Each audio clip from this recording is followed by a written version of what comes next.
ওমা, মা শুনছো? কি হয়েছে রে খোকা? মা, আমাকে 4টে খাবার খাইয়ে দাও না মা।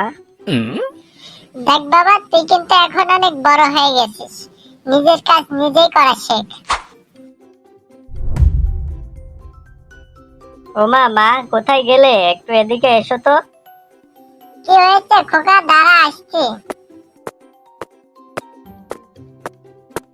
কিরে খোকা, তুই কোথায় গিয়েছিলিস? আর তোর সাথে এটা কে? কই মা, আমি তো কোথাও যাইনি। ও, আমার সাথে এটা তোমার বৌমা। কে বলিস বদমাইশ? আমার বৌমা মানে? হ্যাঁ মা, এটা আমার বউ। কি বলিস? আর তুই বিয়ে করলি, তোকে কে পারমিশন দিয়েছে বিয়ে করার? কেন, সেদিন আমি তোমাকে বলেছিলাম ভাত খাইয়ে দিতে, তুমি না বললে নিজের কাজ নিজে করা শেখ? তাই ভাবলাম আমার একটা বিয়ে করা দরকার, তাই বিয়ে করে ফেললাম। নিজের কাজ নিজেই তো করলাম।